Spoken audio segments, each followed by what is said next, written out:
भारत के पूर्व प्रधानमंत्री डॉक्टर मनमोहन सिंह का 26 दिसंबर 2024 को 92 वर्ष की आयु में निधन हो गया। उन्होंने नई दिल्ली स्थित एम्स में अंतिम सांस ली। इस लेख में हम उनके पूरे जीवन व उपलब्धियों के बारे में पढ़ेंगे। मनमोहन सिंह का जन्म ब्रिटिश भारत के पंजाब में 26 सितंबर 1932 को हुआ था। मनमोहन सिंह का 26 दिसंबर 2024 को 92 साल की उम्र में दिल्ली में निधन हुआ। उनकी माता का नाम अमृत कौर और पिता का नाम गुरुमुख सिंह था। देश के विभाजन के बाद सिंह का परिवार भारत चला आया। यहां पंजाब विश्वविद्यालय से उन्होंने स्नातक तथा स्नातकोत्तर स्तर की पढ़ाई पूरी की।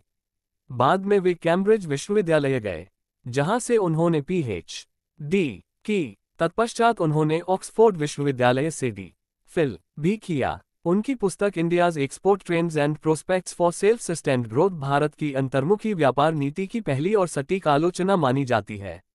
डॉक्टर सिंह ने अर्थशास्त्र के अध्यापक के तौर पर काफी ख्याति अर्जित की। वे पंजाब विश्वविद्यालय और बाद में प्रतिष्ठित दिल्ली स्कूल ऑफ इकोनॉमिक्स में प्राध्यापक रहे। इसी बीच वे संयुक्त राष्ट्र व्यापार और विकास सम्मेलन सचिवालय में सलाहकार भी रहे और 1987 तथा 1990 में जेनेवा में साउथ कमीशन में सचिव भी रहे। 1971 में डॉक्टर सिंह भारत के वाणिज्य एवं उद्योग मंत्रालय में आर्थिक सलाहकार के तौर पर नियुक्त किए गए। इसके तुरंत बाद 1972 में उन्हें वित्त मंत्रालय में मुख्य आर्थिक सलाहकार बनाया गया। इसके बाद के वर्षों में वे योजना आयोग के उपाध्यक्ष, रिजर्व बैंक के गवर्नर, प्रधानमंत्री के आर्थिक सलाहकार और विश्वविद्यालय अनुदान आयोग के अध्यक्ष भी रहे हैं। भारत के आर्थिक इतिहास में हाल के वर्षों में सबसे महत्वपूर्ण मोड़ तब आया जब डॉक्टर सिंह 1991 से 1996 तक भारत के वित्त मंत्री रहे। उन्हें भारत के आर्थिक सुधारों का प्रणेता माना गया है। आम जनमानस में ये साल निश्चित रूप से डॉक्टर सिंह के व्यक्तित्व के इर्द गिर्द घूमता रहा है। डॉक्टर सिंह के परिवार में उनकी पत्नी श्रीमती गुरशरण कौर और 3 बेटियां हैं। राजनीतिक जीवन 1985 में राजीव गांधी के शासनकाल में मनमोहन सिंह को भारतीय योजना आयोग का उपाध्यक्ष नियुक्त किया गया। इस पद पर उन्होंने निरंतर 5 वर्षों तक कार्य किया, जबकि 1990 में ये प्रधानमंत्री के आर्थिक सलाहकार बनाए गए। जब पीवी नरसिंह राव प्रधानमंत्री बने तो उन्होंने मनमोहन सिंह को 1991 में अपने मंत्रिमंडल में सम्मिलित करते हुए वित्त मंत्रालय का स्वतंत्र प्रभार सौंप दिया। इस समय डॉक्टर मनमोहन सिंह न तो लोकसभा और न ही राज्यसभा के सदस्य थे, लेकिन संवैधानिक व्यवस्था के अनुसार सरकार के मंत्री को संसद का सदस्य होना आवश्यक होता है। इसलिए उन्हें 1991 में असम से राज्यसभा के लिए चुना गया। मनमोहन सिंह ने आर्थिक उदारीकरण को उपचार के रूप में प्रस्तुत किया और भारतीय अर्थव्यवस्था को विश्व बाजार के साथ जोड़ दिया। डॉक्टर मनमोहन सिंह ने आयात और निर्यात को भी सरल बनाया। लाइसेंस एवं परमिट गुजरे जमाने की चीज हो गई। निजी पूंजी को उत्साहित करके रुगन एवं घाटे में चलने वाले सार्वजनिक उपक्रमों हेतु अलग से नीतियां विकसित की। नई अर्थव्यवस्था जब घुटनों पर चल रही थी तब पी.वी. नरसिम्हा राव को कटु आलोचना का शिकार होना पड़ा। विपक्ष उन्हें नए आर्थिक प्रयोग से सावधान कर रहा था, लेकिन श्री राव ने मनमोहन सिंह पर पूरा यकीन रखा। मात्र 2 वर्ष बाद ही आलोचकों के मुंह बंद हो गए और उनकी आंखें फैल गईं।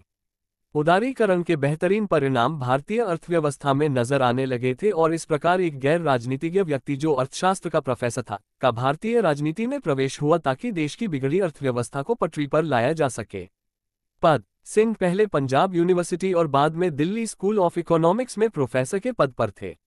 1971 में मनमोहन सिंह भारत सरकार की कॉमर्स मिनिस्ट्री में आर्थिक सलाहकार के तौर पर शामिल हुए थे। 1972 में मनमोहन सिंह वित्त मंत्रालय में चीफ इकोनॉमिक एडवाइजर बन गए। अन्य जिन पदों पर वह रहे वे हैं वित्त मंत्रालय में सचिव, योजना आयोग के उपाध्यक्ष, भारतीय रिजर्व बैंक के गवर्नर, प्रधानमंत्री के सलाहकार और विश्वविद्यालय अनुदान आयोग के अध्यक्ष। मनमोहन सिंह 1991 से राज्यसभा के सदस्य हैं। 1998 से 2004 में वह राज्यसभा में विपक्ष के नेता थे। मनमोहन सिंह ने प्रथम बार 72 वर्ष की उम्र में 22 मई 2004 से प्रधानमंत्री का कार्यकाल आरंभ किया, जो अप्रैल 2009 में सफलता के साथ पूर्ण हुआ। इसके पश्चात लोकसभा के चुनाव हुए और भारतीय राष्ट्रीय कांग्रेस की अगुवाई वाला संयुक्त प्रगतिशील गठबंधन पुनः विजयी हुआ और सिंह दोबारा प्रधानमंत्री पद पर आसीन हुए। प्रधानमंत्री मनमोहन सिंह की 2 बार बाईपास सर्जरी हुई है। दूसरी बार फरवरी 2009 में विशेषज्ञ शल्य चिकित्सकों की टीम ने अखिल भारतीय आयुर्विज्ञान संस्थान में इनकी शल्य चिकित्सा की। प्रधानमंत्री सिंह ने वित्तमंत्री के रूप में पी. चिदंबरम को अर्थव्यवस्था का दायित्व सौंपा था, जिसे उन्होंने कुशलता के साथ निभाया। लेकिन 2009 की विश्वव्यापी आर्थिक मंदी का प्रभाव भारत में भी देखने को मिला।